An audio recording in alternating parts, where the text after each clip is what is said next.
pessoal, bom dia, boa tarde, boa noite. Não sei de que horas vocês vão estar assistindo. Esta aula para mim é boa noite, quase boa madrugada, tá certo? Estou gravando isso na noite anterior ao dia que seria a nossa aula. Eu acabei de mandar mensagem para a liderança da turma, informando que amanhã eu não vou poder estar com vocês, por uma razão muito simples, né? Eu não estou muito legal essa semana, psiquicamente falando mesmo. Enfim, eu já conversei um pouco com quase todas as minhas turmas sobre isso. Estou passando por um processo de burnout, né? Eu tenho evitado ainda me afastar do trabalho completamente, porque isso prejudicaria bastante o andar do semestre. Então, eu estou aí me recolhendo os meus pedacinhos, digamos assim, todos os dias, para tentar chegar ao final do semestre, ainda que não com a qualidade que eu gostaria, né? As aulas não tão boas como eu gostaria, tenho me cobrado bastante sobre isso, mas de alguma forma estou tentando sobreviver, para ficar quase, né, quase não, é literalmente, ao final desse semestre. Então espero que vocês entendam. É muito mais aqui um pedido de compreensão meu do que necessariamente uma imposição da minha parte. E na próxima quarta-feira a gente vai estar estaremos juntos para a gente fechar esse semestre na segunda metade dessa nossa aula de hoje, que é sobre a modernidade, tá bom? Então, nas nossas duas aulas anteriores, a gente falou sobre o direito na Idade Média. Então, a gente teve uma aula para falar um pouquinho sobre como o medievo se estrutura, e a gente viu como o direito germânico ele também se estrutura, né, nesse processo. E na nossa segunda aula a gente falou bastante sobre uma outra jurisdição que surge ao longo do medievo, né, que vai disputar ali, portanto, a preponderância, que é justamente o direito canônico, né? Então a gente viu bastante o papel da igreja, como ela se desenvolve, como o direito canônico se desenvolve, como inclusive ele vai estar ali impactando em uma série de questões, como por exemplo a parte relativa ao desenvolvimento do processo penal, inquisitorial e algumas questões nesse sentido. Então, nessa nossa aula de hoje, a gente já vai falar sobre modernidade, tá certo? Então, a ideia de hoje é trazer um pouco para vocês como a modernidade vai se estruturar, né? Então, dentro desse balanço que a gente faz, antes de falar de história do direito, falar um pouquinho de história.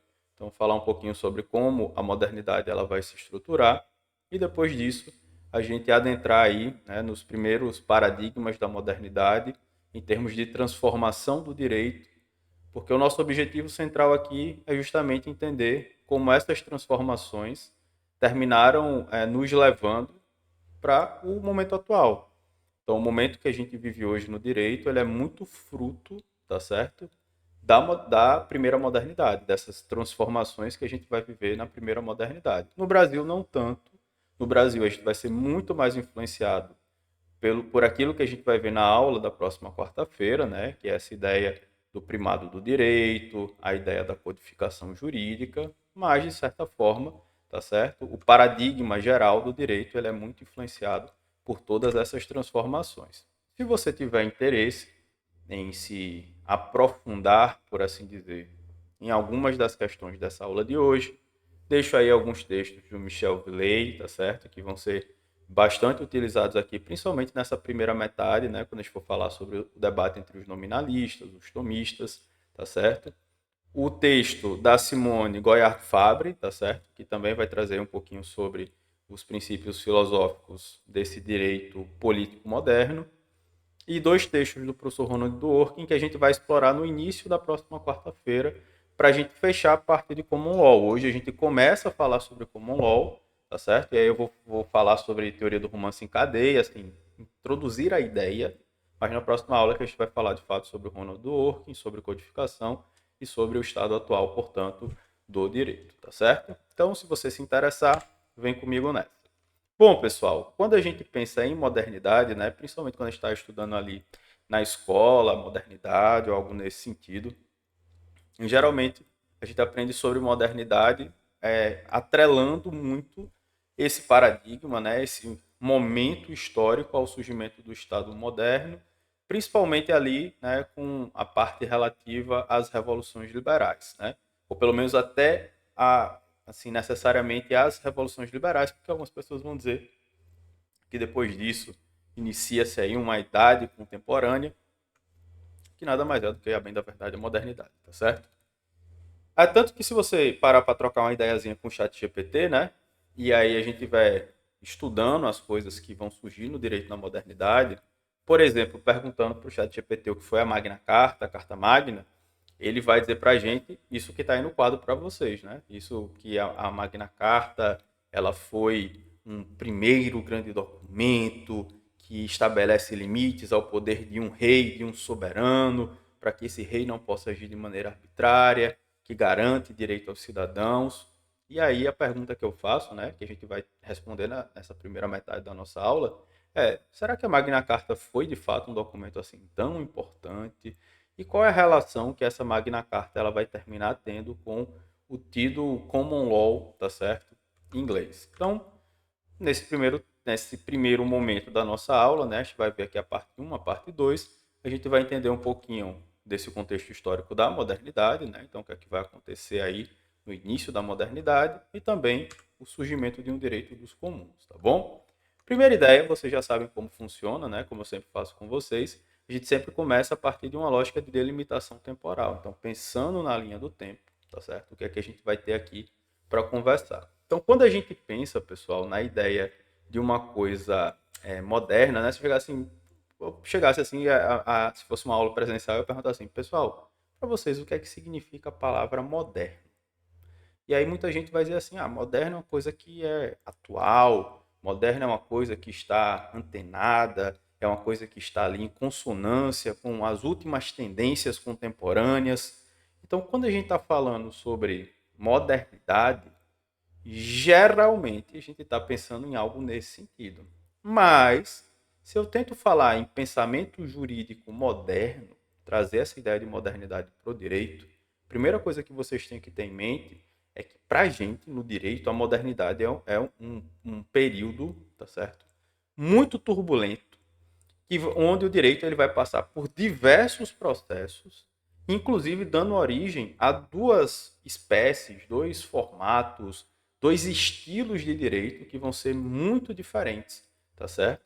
Então, inclusive, né, quando a gente está tentando trabalhar esse conceito de modernidade, muitos autores vão ficar aí dizendo, a modernidade vai até tal período, aí outros vão dizer, não, a modernidade vai até o século XX, outras pessoas vão dizer que, assim, eu diria que nós ainda estamos vivendo a modernidade, né? Nós estamos vivendo uma outra fase da modernidade, mas o paradigma ainda é o paradigma da modernidade. Para outros autores, não, tá certo? Mas, enfim. Então, o que é necessário vocês saberem, porque eu acho que isso é um consenso entre todo mundo, é que justamente a modernidade ela vai ser um processo, tá certo? Que é um processo extremamente extenso, tá certo? E aí eu não tenho como reduzir a modernidade a um só evento. Eu tenho como dizer, por exemplo, olha, o traço distintivo da modernidade é o surgimento das declarações de direito. Porque as declarações de direito elas são importantes, muito importantes para o direito. Mas outras coisas igualmente importantes elas surgem durante a modernidade. Surgem as constituições, surgem os primeiros códigos, surge a ideia de precedente. Tem muita coisa acontecendo em termos de direito na modernidade, tá certo?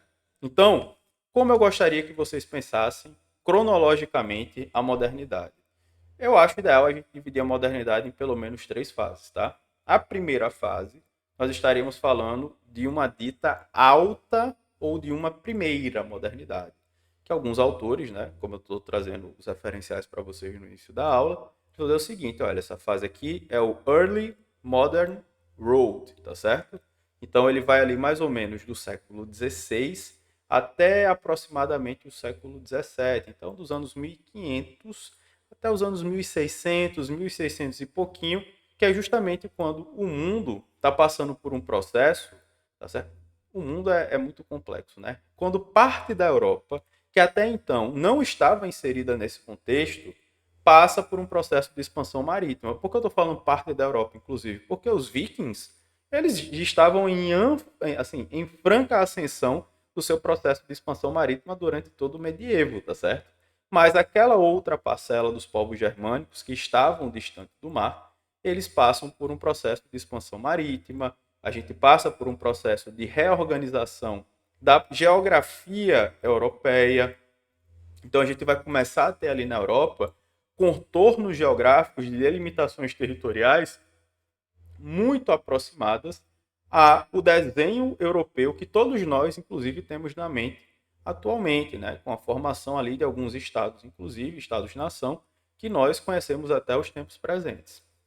Aí, associado a isso, é importante a gente lembrar que nesse contexto, inclusive, se a gente pensar a título mundo, tá certo? Não só a Europa está se reorganizando, mas ao mesmo tempo também a Europa está ali colonizando outros pedaços do planeta, tá certo? Além disso, pessoal, tem duas coisas que eu considero muito importantes que acontecem nessa fase aí, que é o quê? Primeiramente, uma ciência que está lenta e gradualmente se desenvolvendo. Então, a gente tem ali grandes nomes como Galileu Galilei, Kepler, tá certo? Que estão ali tentando desvendar essas regras da natureza, tá certo? Saindo um pouco dessa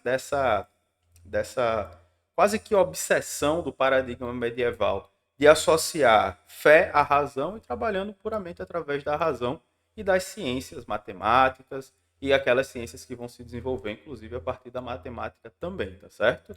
E, além disso, a gente tem o desenvolvimento, ou melhor, o processo de cisão dentro da Igreja Católica Apostólica Romana, com o desenvolvimento de uma reforma protestante e de uma contra-reforma protestante, tá certo? Então, isso daí vai trazer impactos muito sensíveis nas discussões sobre o direito, tá certo? Sobretudo no campo do direito natural.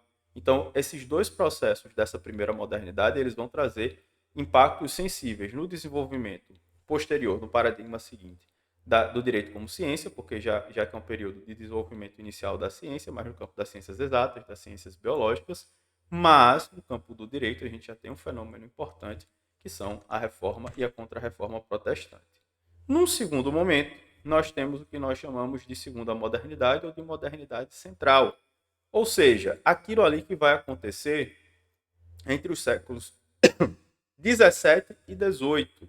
Então, ali dos anos 1600 até mais ou menos o processo ali final do século 18, com o fim das revoluções, das primeiras grandes revoluções liberais. Então, é necessariamente um momento de ápice, por exemplo, do iluminismo, tá certo? A gente começa, nesse segundo paradigma, a contestar muitas das categorias que nós desenvolvemos durante a primeira metade da modernidade. Então, se na primeira metade da modernidade, por exemplo, a gente estava desenvolvendo ali conceitos sobre, por exemplo, a ideia de Estado, né? A gente estava saindo daquele contexto de entendendo que nós estávamos saindo de um completo estado de natureza e nos inserindo no contexto de um estado de polícia, mas dentro de um estado devidamente constituído, é nesse segundo momento, nessa segunda modernidade, onde a gente vai contestar as bases desse estado que foi construído na primeira modernidade.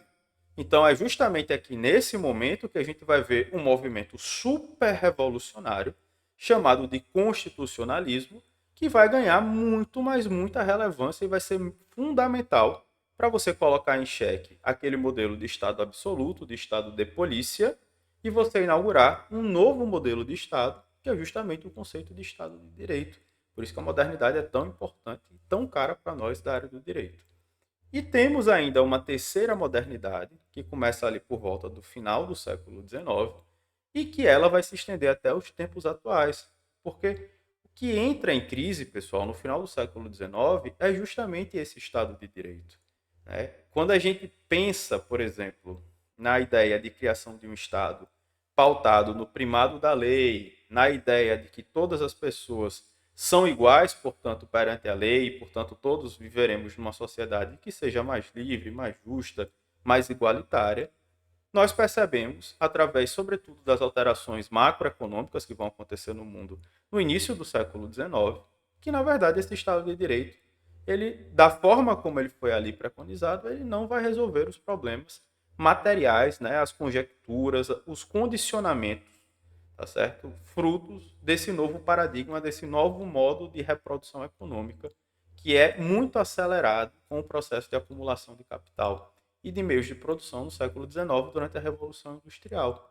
Então, essa terceira modernidade, ela é marcada justamente pela ideia de crise nos modelos de Estado de Direito que foram ali gestados no século anterior. Então, perceba que as modernidades, elas vão se sucedendo porque os modelos que às vezes são gestados no período anterior, eles vão ser modelos relativamente problemáticos. É por isso que agora a gente já fala numa quarta modernidade, pessoas querem falar numa quinta modernidade, outras pessoas falam num pós-modernidade. Eu não consigo, por exemplo, conceber dessa forma, porque eu acho que não existe pós-modernidade se a gente ainda vive dentro daqueles padrões que foram estipulados ainda no início da modernidade, né? Dentro muito dependentes e tributários ainda à ideia de um Estado, por exemplo, como elemento central da nossa organização enquanto sociedade humana, tá bom? Com isso em mente, pessoal, nós temos três elementos que vão ser três elementos que vão servir como grandiosíssimos pilares da modernidade. Então, a modernidade, ela vai, antes de tudo, tá certo? Se sustentar numa ideia que era uma ideia que até então não existia, que é a ideia, aqui eu coloquei a ideia de sujeito, mas é a ideia que eu posso chamar também da ideia de indivíduo, tá certo? A gente não tinha bem construída essa ideia de indivíduo, e é justamente os debates epistêmicos, como a gente vai ver, que ocorrem no campo, por incrível que pareça, da teologia, de disputas teológicas, que vão nos dar aí o substrato teórico necessário para que a gente possa ter, por exemplo, o desenvolvimento desse pilar. Eu vou focar muito nesse pilar, na ideia de sujeito, porque é ela que está intimamente relacionada com as transformações que a gente vai ter no campo do direito. Então, a ideia da necessidade de proteção da autonomia da vontade, a necessidade de proteção, né, de assegurar direitos individuais, direitos subjetivos, tá certo? Proteger liberdades públicas, tudo isso que vai estar ali na gênese das primeiras declarações de direito. Elas são frutos, são tributárias justamente ao surgimento dessa ideia de sujeito, tá bom? Obviamente, temos outros dois pilares que são muito importantes, que é o surgimento, tá certo? Da ideia de Estado de Direito, tá bom? Ali no final do século XVIII, o Estado, a ideia de Estado-nação, tá certo? Ela surge ali por volta do século XVI, finalzinho do século XV, século XVI, pensando em boa parte dos Estados-nação que vão surgir na Europa Central. A Inglaterra vai funcionar de um jeito um pouquinho diferente, o Reino Unido vai funcionar de um pouquinho diferente, tá certo? Mas a ideia, tá certo, de um Estado, tá certo, de uma ficção jurídica, de uma pessoa jurídica de direito público, a quem a gente vai conceder ali, de certa forma, o poder de produzir e aplicar o direito. Então, há um primeiro momento, o desenvolvimento de uma ideia de Estado policialesco, de um Estado absoluto, e, posteriormente, já no final do século XVIII, a ideia e o surgimento do Estado como nós concebemos hoje, que é a ideia de Estado de Direito. Tá certo? Então, esse também é um segundo pilar importante da modernidade. E como um terceiro pilar importante desta modernidade, nós temos também o modo de reprodução social e econômica no qual nós vivemos, né? Sobre o qual nós estamos submetidos, que é o capitalismo, tá certo? Ou seja, aquele conjunto de regras que vão determinar como são os processos, né, que são adotados socialmente para que a gente possa acumular, para que a gente possa distribuir ou para que a gente possa perder riqueza e, ao mesmo tempo, para que a gente possa organizar não só a economia, mas como todos os bens materiais dentro de uma sociedade atualmente, tá certo? Então, esses três elementos são três sustentáculos importantes da modernidade. E aí, né, gente, não tem como. Esse aqui é um debate que eu queria ter muito com vocês. Essas ideias não são ideias que talvez pareçam estar em crise nos tempos atuais. Então, como é que a gente pode dizer que a gente já superou a modernidade se a gente ainda tem debates muito intensos sobre o conceito de sujeito, definição do que é o conceito de sujeito, uma dificuldade de definição de o que é o Estado? Então, qual é o papel do Estado? O papel do Estado é não intervir, é ser um Estado mínimo. O papel do Estado é promover bem-estar social, é ser um Estado mais intervencionista, a gente ainda não superou esse debate. Então, como é que a gente pode acreditar que nós vivemos num paradigma pós-moderno se a gente é incapaz, né, somos incapazes até o presente momento, de apresentar uma resposta definitiva para os problemas que foram gestados na modernidade, tá certo? E aí, um segundo questionamento que pode vir à tona é, ok, beleza. Então, se o direito moderno que a gente vai estudar, ele é filho desses três pilares, né? Ou seria ele, ou melhor, esse direito moderno ele é filho de um desses três pilares, né? Ou ele é algo que contribuiu para a criação desse mundo? E aí, pessoal, para que a gente possa falar sobre responder essa pergunta, a gente precisa enfrentar alguns debates, que são debates importantes nesse processo de construção do direito moderno. E aí, como eu já havia antecipado para vocês, essa discussão sobre o que é o direito moderno, ela surge muito antes. Ela surge ainda ali nos séculos XIII, nos séculos XIV. Ela vai ser iniciada ali, tá certo? A partir do surgimento de um novo grupo religioso dentro da Igreja Católica Apostólica Romana. Então, dentro da igreja, lembre-se, a gente já falou isso na aula sobre o medievo. Dentro da Igreja Católica Apostólica Romana, nós temos vários grupos, né, que vão surgindo ali com ideias mais ortodoxas, com ideias menos ortodoxas. E dentre essas variadas ordens que surgem na Igreja Católica Apostólica Romana, nós temos o surgimento de uma ordem franciscana, tá certo? Não existe, na verdade, só um franciscanismo, existem franciscanismos, né? O franciscanismo espiritual, o inglês, o francês, enfim, várias tendências internas. Mas especificamente na Inglaterra, nós temos o surgimento de uma ordem mendicante, de uma ordem franciscana, que vai também posteriormente ser denominada de nominalista, tá certo? E por que essa ordem é importante, pessoal? Porque essa ordem, tá certo, nominalista, ela vai entrar em rota de colisão com até então, tá certo, as principais ordens existentes, minto, com a principal linha de interpretação do mundo, da vida existente dentro da igreja. Lembre-se, a essa altura, a igreja ainda é uma instituição hegemônica e é a principal instituição responsável pela produção do conhecimento. Então, aquilo que a igreja entende como a principal forma da gente conceber e entender as coisas, ou seja, aquilo que a igreja coloca como a episteme do nosso tempo, é muito responsável pela forma como nós vamos ler o mundo. Então, uma disputa, portanto, nesse campo, é uma disputa, em última instância, pela determinação da forma como a gente vai apreender o mundo ao nosso redor. Então, no campo da episteme, a ordem que até então tinha preponderância dentro da igreja, né? Ou seja, as grandes autoridades religiosas, elas compartilhavam dessa visão de mundo, eram a ordem dos tomistas, né? Então, a ordem dos tomistas, tá certo? Que também vão ser chamados de universais, eles tinham uma visão muito mais ampla, né? Muito dentro daquilo que eu falei para vocês na aula passada. Na aula passada eu falei assim, olha, duas palavras-chave no medievo: ordem e todo. Todo e ordem. Ordem, todo, todo e ordem.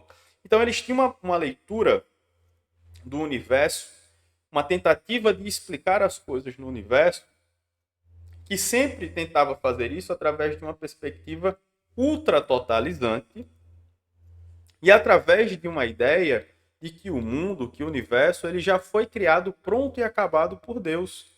Então, o que existe no final das contas, né, o que nós fazemos enquanto seres humanos, é muito mais só ir tentar desvendando ali quais são as regras, tá certo? Que nós precisamos utilizar, tá certo? Para que a gente possa entender as questões ocultas que estão por trás desse todo que é a natureza. Então, a função do conhecimento para a gente, nesse caso, é muito mais identificar quais são as essências, tá certo? Existem várias, digamos assim, várias linhas, tá certo? Que vão estar aí nesse campo dos universalistas. Tem diferentes universalismos, mas o principal que nós temos é esse universalismo tomista, tá certo? Por exemplo, se eu perguntasse para vocês o que é que está representado aqui nessas imagens, né? Então, o que é que está representado aqui nessas imagens para vocês? Se eu parto de uma episteme universal, eu vou dizer o seguinte, olha, o que eu tenho aqui são cachorros.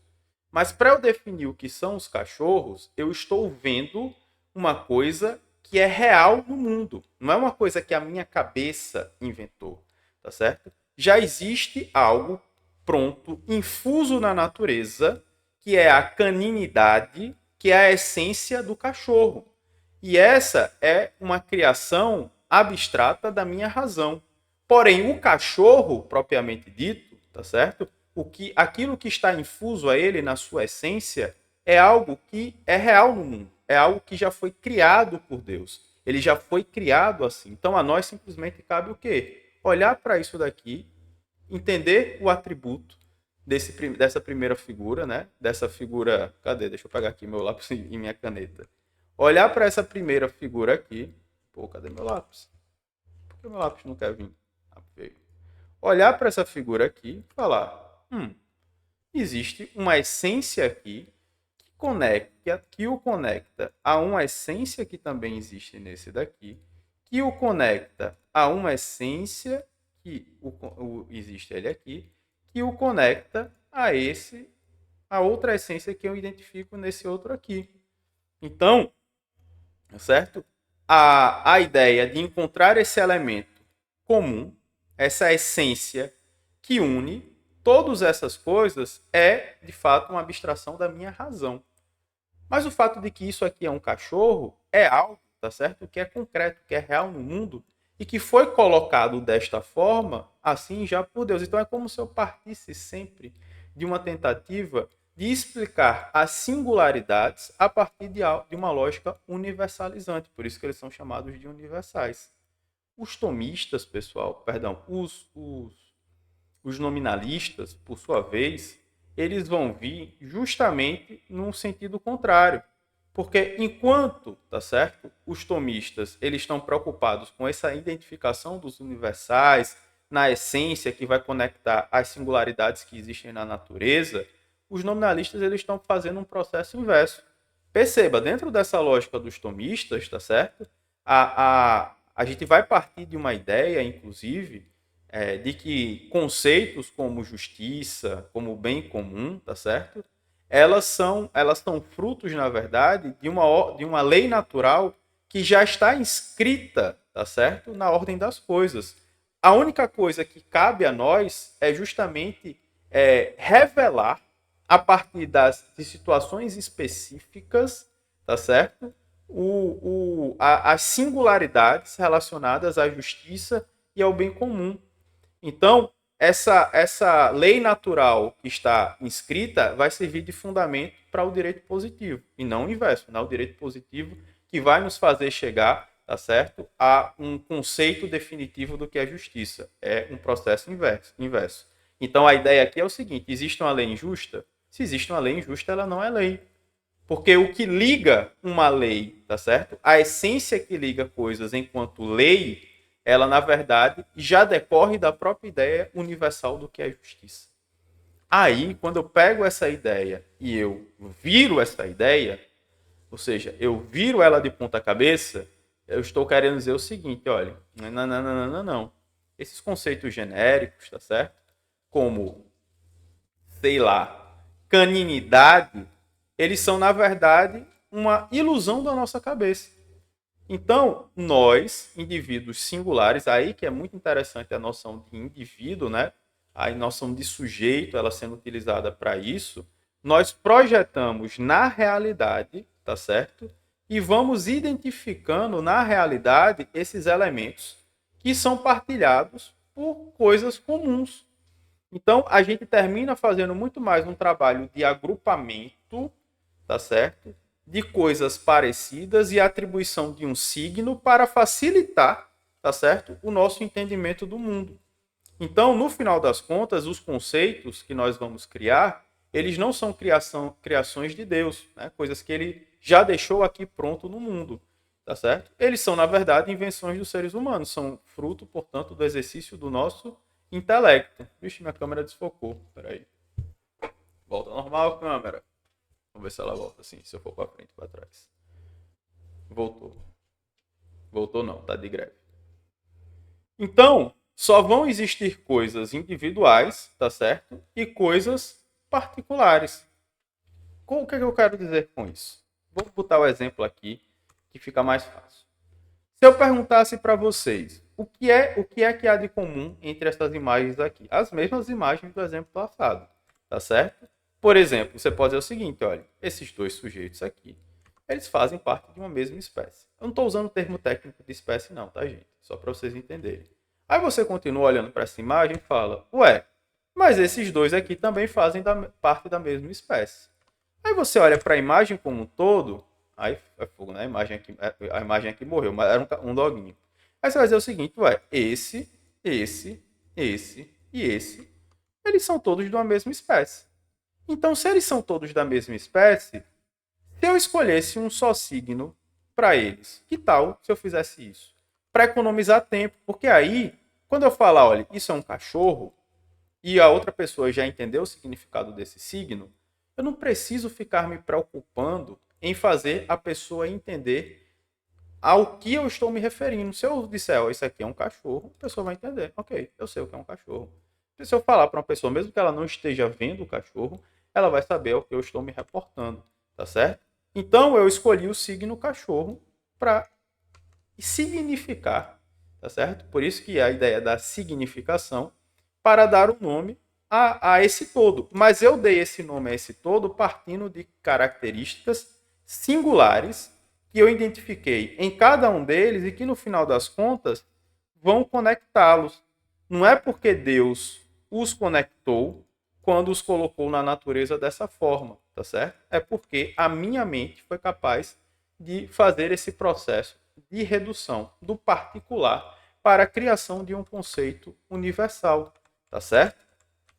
Isso daqui, pessoal, é o que está na base da ciência moderna. Se você pegar Descartes, tá certo? O que é que ele vai dizer quando ele começa a propor uma ideia de método, tá certo? Ele vai dizer o seguinte, olha, comece com as coisas pequenas, depois vá vendo as coisas maiores, perceba como elas funcionam em conjunto e, por fim, produza uma interpretação geral sobre o tema. Então, a ideia de Descartes é o quê? Parta do micro, posteriormente, a partir desse micro, comece a observar coisas maiores. Nessas coisas maiores, comece a identificar as similitudes ou como elas funcionam enquanto um conjunto, quais são as interações que umas terão com as outras, e a partir dessa observação desse todo, tá certo? Você vai produzir uma interpretação, uma síntese geral sobre o tema. Então isso está na base, tá certo, do pensamento, até mesmo do pensamento científico. Então, quando os nominalistas eles trazem essa proposta, eles estão dizendo o seguinte, ó, conceitos como o conceito de árvore, como o conceito de cachorro, como o conceito de justiça, tá certo? Eles são, na verdade, assim, meramente formas que nós encontramos, conceitos abstratos que nós encontramos em uma última instância para explicar alguma coisa. Então, enquanto para os tomistas a justiça ela vai existir de uma maneira pré-estabelecida na Terra, né? Existe uma lei natural, uma lei divina, os nominalistas não. Os nominalistas vão dizer o seguinte, não existe uma ordem natural das coisas. A justiça e a ordem, elas não vão ser leis naturais pré-existentes.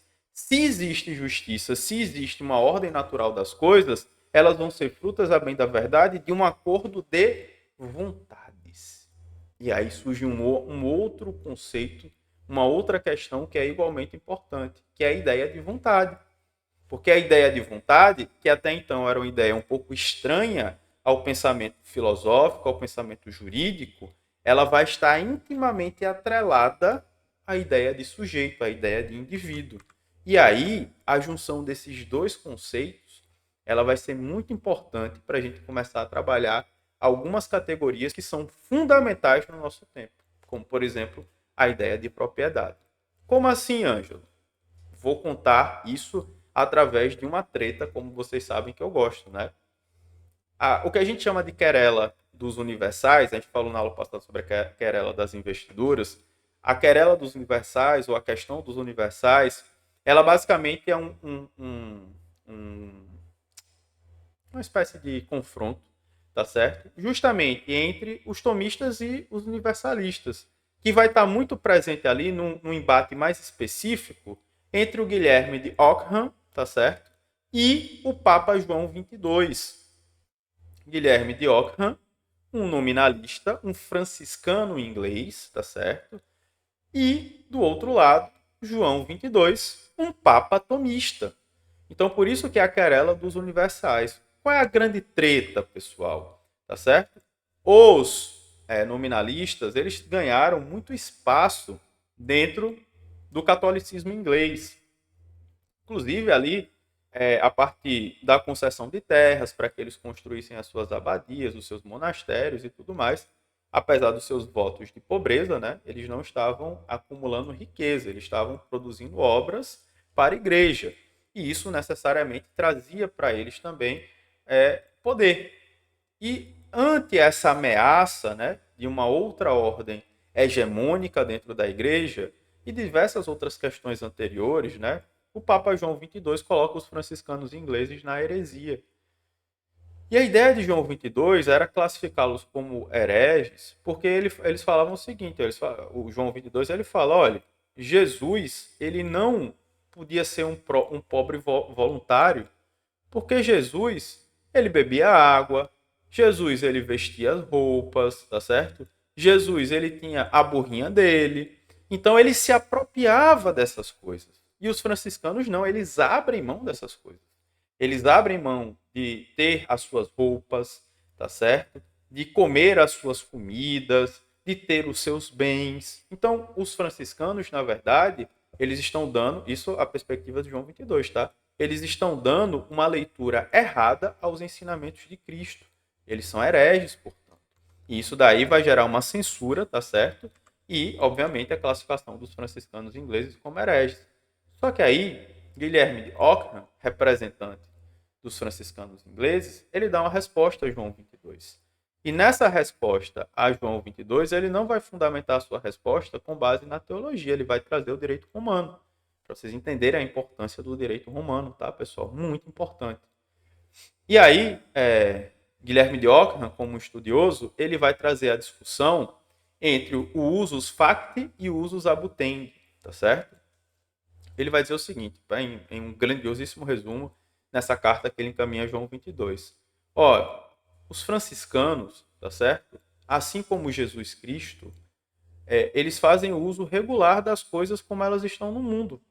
Então, Jesus, ele bebia água porque a água foi feita para ser bebida. Jesus, ele usava as roupas porque as roupas foram feitas para serem vestidas. Jesus se alimentava porque os alimentos eles foram feitos para serem ingeridos. Então, a pobreza voluntária, tá certo? É você fazer o usus facti das coisas. O usus facti, entretanto, ele se difere do usus abutendi. O usus abutendi é você usar algo para uma coisa usar aquilo, tá certo? Uma coisa para uma função diversa daquela para a qual ela foi pensada. Então, o usus abutendi é, por exemplo, você ter um prato de comida e você vender esse prato de comida. O prato de comida, ele foi feito para se alimentar. O prato de comida, ele não foi feito para ser vendido. Então, os monges franciscanos, a defesa de Guilherme Ockham, portanto, é essa. Nós não utilizamos os bens, assim como Jesus, para usá-los para uma função diferente daquelas para a qual eles foram pensados. Nós fazemos uso facto, tá certo? Então, o nosso voto de pobreza voluntária é esse, diferentemente de muitos padres da ordem tomista, que a essa altura do campeonato fazem uso e abusam das coisas. Nós não. Nós somente fazemos uso facti dessas coisas. Então, a ideia, né, é trazer esse ponto do direito romano para a discussão teológica, epistêmica, é muito importante, tá certo? Porque quando a gente transporta isso para as discussões que estão existindo nessa época, isso daí dá a nós a ideia de que o usus abutendi, portanto, ele está intimamente relacionado com a possibilidade que um indivíduo tem de projetar sobre um bem material, sobre uma coisa, um poder que é capaz, tá certo, de pegar essa coisa que está submetida ao seu poder e destiná-la para uma finalidade a qual originariamente essa coisa não estava destinada. Por quê? Porque você tem a disposição de fazer com essa coisa o que você bem quiser. Então, olha só. Isso aqui é uma garrafa de água. Se essa garrafa de água estiver somente sob a minha posse, o que eu posso fazer? Só é da minha posse. Eu só posso aqui, ó, no máximo, beber essa água. Eu só posso colocar essa garrafinha aqui desse ladinho. Eu só tenho a posse sobre ele. Agora, se eu tenho a propriedade sobre essa garrafa, ela foi feita para quê? Para isso que eu acabei de fazer, né? Para beber água. Sabe o que eu posso fazer? Eu posso pegar essa água e derramar no chão. Posso pegar essa garrafa, eu posso quebrar essa garrafa. Por quê? Porque essa coisa está submetida à minha vontade. Eu posso projetar a minha sombra soberana, como algumas pessoas já, como mais tarde a gente vai ver, né? O Michel Villey ele vai falar sobre isso. Posso projetar a minha sombra soberana sobre esta coisa e fazer com ela o que eu quiser. Então, isso é muito interessante, porque se eu trago isso para um debate contemporâneo, se vocês abrirem o Código Civil ele não vai trazer a definição de propriedade. Então, você pode procurar o Código Civil, você não vai achar essa definição. Mas sabe o que você acha? A definição e diversas menções ao conceito de proprietário. Então, se eu abro lá o Código Civil, eu posso ter o seguinte, olha, proprietário é quem tem o poder ou a faculdade, ou seja, uma vontade, aí a questão da vontade ser muito importante, de usar, gozar, dispor ou reaver uma determinada coisa. Então, a propriedade é essa sombra soberana que o sujeito vai ter sobre as coisas. É a possibilidade de você projetar um poder ou uma vontade sobre a coisa. E o que o Guilherme de Ockham ele está dizendo é o seguinte: nós abrimos mão disso, diferentemente de vocês, tomistas. Esse debate, pessoal, ele é muito importante, porque quando a gente traz esse debate para o campo jurídico, a gente está falando de usus facti, usus abutendi, mas quando a gente começa a falar sobre posse, sobre propriedade, a gente vai começar a perceber distinções, tá certo? Dimensões distintas para o direito. A posse, ela é muito mais um direito objetivo, tá certo? Por quê? Porque eu posso estar numa terra e a terra não ser minha, mas eu posso ter momentaneamente a posse ali sobre ela. Mas isso não vai me dar o direito de fazer com essa terra o que eu quiser. Ela não vai me dar o direito de abusar dessa terra. Eu só tenho usus facti. A propriedade, em outro sentido, tem muito mais o caráter de um direito subjetivo. Porque eu posso fazer o que eu quiser com aquilo que é meu. Eu posso vender, eu posso destruir. Então, pessoal, a gente está vendo aqui, diante dos nossos olhos, surgir um debate que, em última instância, vai trazer para o cerne do direito discussões sobre sujeito, sobre vontade e, em última instância, sobre direito objetivo e sobre direito subjetivo.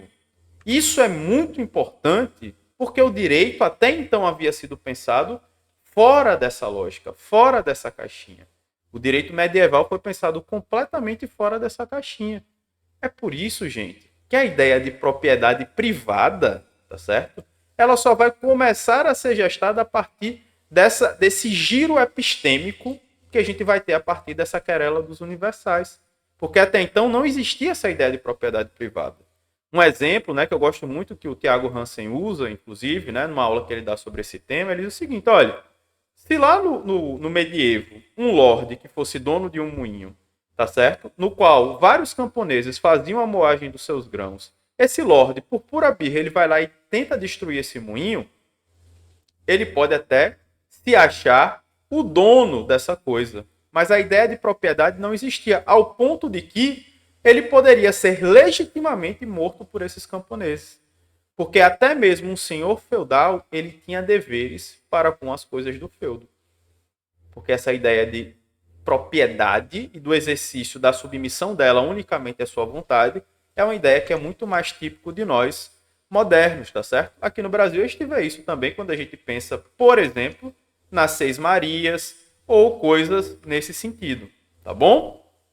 Então, como eu coloquei para vocês, sem usus abutendi, sem acumulação de riqueza ou de propriedade e sem capital. Ou seja, a própria ideia de capitalismo, ela vai ser um fruto da modernidade a partir de um giro epistêmico dessa natureza, tá certo? Nesse sentido. Por isso que a gente vai ver nos séculos seguintes diversas revoluções liberais nesse sentido.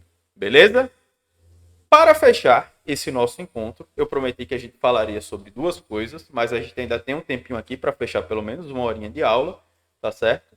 Nós temos ainda duas coisinhas para falar sobre, ou uma coisinha para falar sobre, que é sobre o surgimento de um direito numa parcela muito específica da Europa, que é a porção não continental da Europa.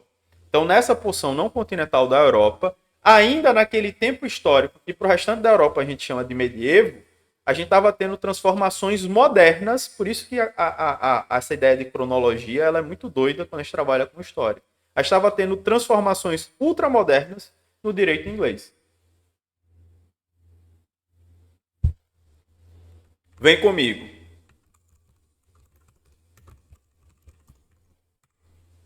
Ué, cadê?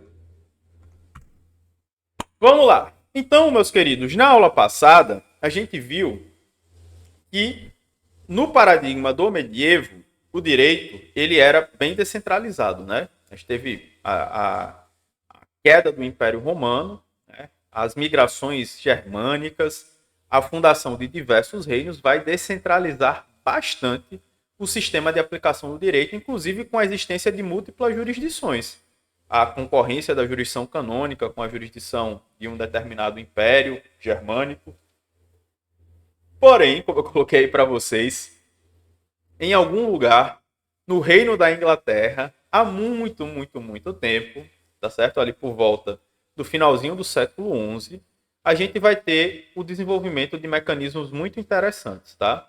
Eu estou falando, pessoal, do processo de centralização do poder na Inglaterra, tá certo? Na região ali do Reino Unido. O Reino Unido, bem brevemente, ele é formado de maneira muito caótica, tá certo? Ele passa por algumas invasões no início da antiguidade, né? Então os ângulos e saxões, junto com os frísios e com alguns outros povos, vão para lá, né? Vão para essa porção, esse pequeno apêndice da Europa, vão fundar ali, tá certo? Um reino, o reino da Inglaterra, por assim dizer, entre muitas aspas, que vão, acho que tem outras nomenclaturas, aqui é uma nomenclatura anacrônica, mas para que vocês entendam. E ao longo dos séculos posteriores, principalmente aqui nos séculos 11 e 12, tá certo? A gente vai ter grandiosas transformações políticas nessa região. Então, até por uma questão de critério geográfico, tá? O processo de centralização do poder, quando a gente pensa nessa região da Europa, é relativamente mais facilitado, porque assim, né? Se você está numa ilha, não tem muito para onde você fugir, né? Assim, se você não tem uma embarcação, você no máximo que você vai é que você vai até a encosta e depois disso você não tem para onde ir. Só que, enfim, a partir desse novo processo de centralização do poder no Reino Unido, que vem através das invasões normandas, quem são os normandos? Os Northmen, né? Ou seja, os homens do norte, aqueles povos escandinavos, por exemplo, que não chamamos de escandinavos, são os normandos, que vão vikings, né, como até alguns são chamados também, que vão começar a invadir ainda a Inglaterra ali, disputar, né, reis noruegueses, etc., que vão estar ali disputando porções do Reino Unido a partir ali do século X, tá certo? Enfim, isso não nos interessa tanto porque é muito mais para a história. Mas para a história do direito, o que é que nos interessa bastante nesse período histórico? A criação dos tribunais régios. Porque nessa tentativa de centralização do poder, né, no meio desse caos aí, após principalmente o ano 1071, 1072, nessa tentativa do rei impor, tá certo, o seu centralizar esse seu poder real, são criados tribunais régios, tá certo, que vão ter como função primordial a criação, né, a imposição, a possibilidade, imposição não, a possibilidade de utilização de um mecanismo para que a jurisdição real ela possa se impor sobre outras jurisdições. Isso daí que é o grande X da questão. Porque veja só, na Europa continental isso também está acontecendo. Você tem disputas de diferentes jurisdições. Mas na Inglaterra eu estou desenvolvendo um mecanismo para superar essa disputa de jurisdições. E para isso eu crio um mecanismo dentro da chancelaria real, desses tribunais régios, que se chama de REIT, tá certo? O que é o REIT, pessoal? O REIT, ele é um mecanismo, tá bom? Se você já fez alguma ação, um remédio constitucional, você já deve ter visto alguém usando como sinônimo, por exemplo, de mandado de segurança. Tá certo? Ele é um mecanismo que vai permitir que alguém que entenda que uma nobreza local está excedendo dos seus poderes, reclamar ao rei, tá certo? E requerer a imposição da jurisdição régia do rei em face da jurisdição daquela nobreza local. Então, o exemplo que eu trouxe para vocês é, imagina que você é um comerciante ou um agricultor, tá certo? E o lord, ou seja, o nobre, o conde, o barão da região na qual você está, ele possa você apagar seus impostos 2 vezes, de maneira errônea. Você paga e depois diz, não, pague. Você diz, não, já paguei. Ele diz, não, pagou não. Já paguei, paguei não, pagou, não paguei não. Fica nessa disputa. E se você fosse, dentro dessa ideia de um sistema muito descentralizado medieval que existia na época, recorrer dessa decisão, em tese, quem tinha a última palavra sobre isso era justamente a nobreza local, né? Até falei para vocês, o rei, se você pensar no rei medieval da Europa continental, ele era muito mais ali um sujeito sem muitas terras, que estava mais arbitrando, sem muitas terras, entre muitas aspas, tá? Com terras, mas não necessariamente com grandiosíssimas terras, a figura do príncipe, que estava ali servindo como árbitro de disputas entre os nobres, requerendo exército, recolhendo impostos. E aqui, nessa porção menos continental da Europa, tá certo? A gente vai criar um mecanismo que vai permitir a esse rei que tem essa possibilidade maior geográfica de centralização do poder, de impor a jurisdição real. Então, se eu reclamar, se eu não estivesse insatisfeito com a decisão desse nobre, e eu não quisesse recorrer a ele, já que ele teria a palavra final, eu fazia uma cartinha e mandava lá para a chancelaria real. Eu falava, opa, eu gostaria da intervenção real aqui nesse caso. Então, a chancelaria escutaria a minha reclamação e se ela entendesse que existia algum fundamento para isso, ela escrevia uma recomendação, tá certo? Essa recomendação, tá certo? Ela seria feita como se fosse uma cartinha. Ela não era uma definição do caso, mas ela era uma recomendação do procedimento que deveria ser adotado, o procedimento mais justo para solucionar esse caso. Então, com isso em mãos, você entregava essa atividade, tá certo? Para um sujeito chamado de Sharif, xerife, disso para xerife é um pulo, que era um oficial do condado, certo? Geralmente era ele que, inclusive, ia fazer o transporte. Mais uma vez, minha câmera desfocou. Era ele que ia fazer o transporte, inclusive, desse documento. Ele ia chegar e ia fazer a leitura desse documento, tá certo? E ia, justamente, solicitar a substituição do procedimento. Obviamente, a princípio, isso não funciona em todo o reino da Inglaterra, né? Primeiro ele fica ali na região de Londres, depois nos povoados que ficam ao redor dos rios, porque parte do pressuposto que os rios todos desembocam em Londres, depois a 3 quilômetros do raio de 3 quilômetros onde o rei estivesse, mas você vai ampliando essa jurisdição até o ponto que os REITs, portanto, passam a ser mecanismos ultra utilizados nesse processo de centralização da jurisdição na Inglaterra. Só que aí, meus queridos, se você é um nobre inglês nesse período, você não vai gostar muito disso, né? Porque é basicamente uma intromissão do rei nos seus assuntos, nos assuntos internos do seu condado. Então, pessoal, quando a gente fala sobre a Magna Carta, que foi a pergunta que abriu essa nossa aula, eu perguntei assim, gente, a Magna Carta foi tão importante assim mesmo? Tem certeza? Por quê, gente? Porque a Magna Carta, sabe o que ela é? A Magna Carta nada mais é do que o documento que expressa essa insatisfação das nobrezas, das oligarquias inglesas locais com as interferências da coroa. E como é que elas conseguem impor, então, essa insatisfação, tá certo? E quebrar um pouco com essa ideia de centralização da jurisdição. Elas esperam a pessoa certa estar no lugar certo na hora certa. No caso, pensando pelo viés da coroa, João, sem terra, ele era a pessoa errada no lugar errado na hora errada. Ele não tinha poder. Por que ele não tinha poder? Porque ele não tinha muita terra, ele não tinha muito exército. Então foi fácil para as oligarquias locais se articularem e impor limitações à possibilidade da coroa roubar, digamos assim, das nobrezas locais a possibilidade de imposição da sua jurisdição. Então a Carta Magna, sim, ela limita os reis, limita os poderes do rei João sem terra, mas, gente, entre isso e uma Constituição, você tem um abismo colossal, tá certo? Mas um abismo, assim, muito grande. Ela é muito mais uma carta de franquia, uma carta de poder. Ela está impedindo o exercício de poderes específicos em termos de exercício da jurisdição real.